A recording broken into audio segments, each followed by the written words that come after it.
हम करेंगे part 5 anaphase की बात कर रहे थे।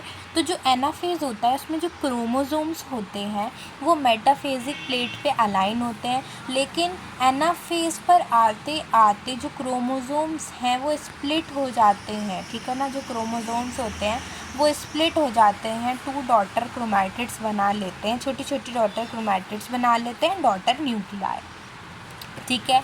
मतलब कि डिवाइड हो जाते हैं एंड वो अपोजिट पोल में मूव करना चालू कर देते हैं। कौन? क्रोमैटिड, ठीक है।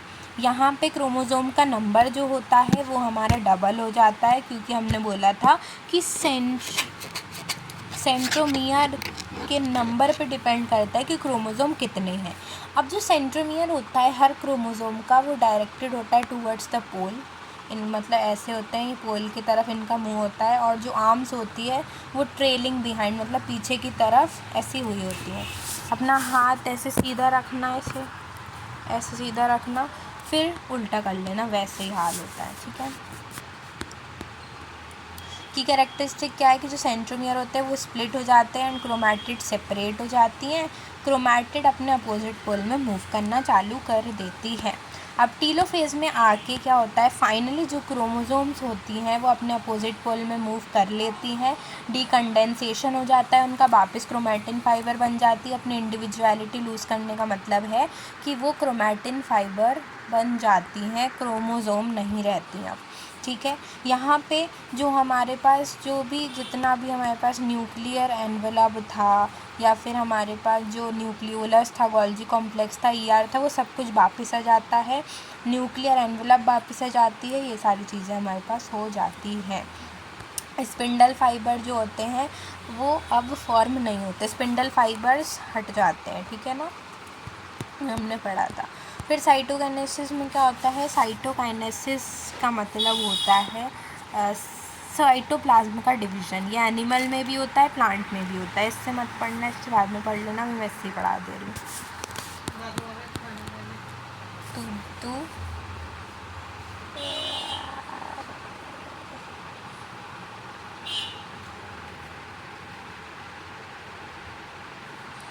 एक मिनट रुक जा थोड़ा। साइटोकाइनेसिस जो होता है वो प्लांट में भी होता है, एनिमल में भी होता है। प्लांट में जो सेंट्रियोल होता है इट इज़ एब्सेंट, वाइल जो सेंट्रियोल होता है एनिमल्स में, ये मैंने आपको पहले बता दिया था। प्लांट्स में सेल प्लेट मेथड से होता है हमारा सेल का डिवीज़न, और एनिमल्स में सेल फरो मेथड से होता है, ठीक है। यहाँ पे क्या होता है, साइटोकाइनेसिस एनिमल सेल में कैसे होता है, हमारे पास एक कॉन्ट्रैक्टाइल रिंग होती है जिनके अंदर माइक्रोट्यूब्यूल्स या माइक्रोफिलामेंट्स प्रेजेंट रहते हैं। ट्यूब्यूलिन प्रोटीन और actin and myosin protein present रहते हैं, जो कि कॉन्ट्रैक्टाइल प्रोटीन होते हैं, एक्टिन एंड मायोसिन के। तो क्या करते हैं, ये धीरे धीरे करके कॉन्ट्रैक्ट करते हैं अंदर, और जाके क्या करेंगे, ये कॉन्ट्रैक्ट करते जाएंगे, इतना डीप कॉन्ट्रैक्शन करेंगे तो क्या होगा कि जो साइटोप्लाज्म होगा वो एक बार हो जाएगा डिवाइड, तो हमारे पास 2 डॉटर सेल्स हमको मिल जाएंगे, ठीक है। ये मिल गए 2 डॉटर सेल्स। इतना डीप कंडेंसेशन, इतना डीप कॉन्ट्रैक्टाइल हुआ है उन मसल्स का, जिसकी वजह से क्या हुआ है कि सेल जो है वो 2 पार्ट्स में डिवाइड हो गया है। हम कहें तो पेरेंट सेल 2 डॉटर सेल्स में डिवाइड हो गया है।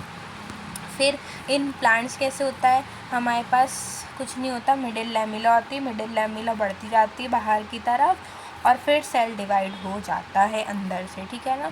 अब क्योंकि सेल वॉल प्रेजेंट रहती है तो इजीली डिवाइड हो नहीं सकता, तो यहाँ पे सेल प्लेट मेथड का यूज़ किया जाता है। एक सेल प्लेट होती है जिसके अंदर गोल्जी वेसिकल्स या फिर अपन के माइक्रोट्यूब्यूल्स या फिर ईआर रहते हैं।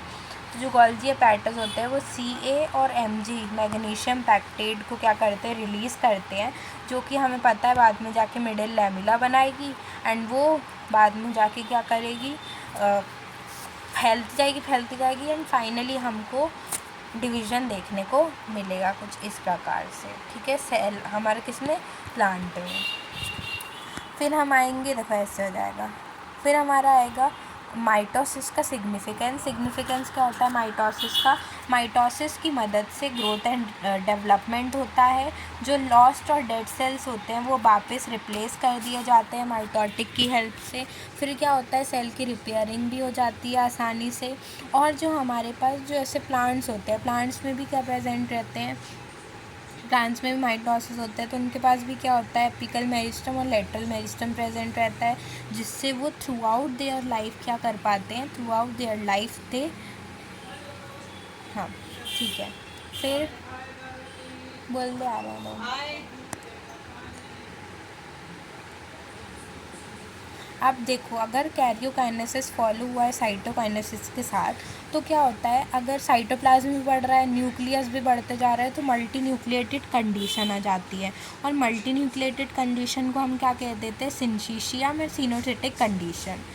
ये देखने को मिलती है हमें एंडोस्पर्म ऑफ कोकोनट में। अब हम नेक्स्ट वीडियो से मियोसिस शुरू करेंगे। जब तक के लिए बाय बाय।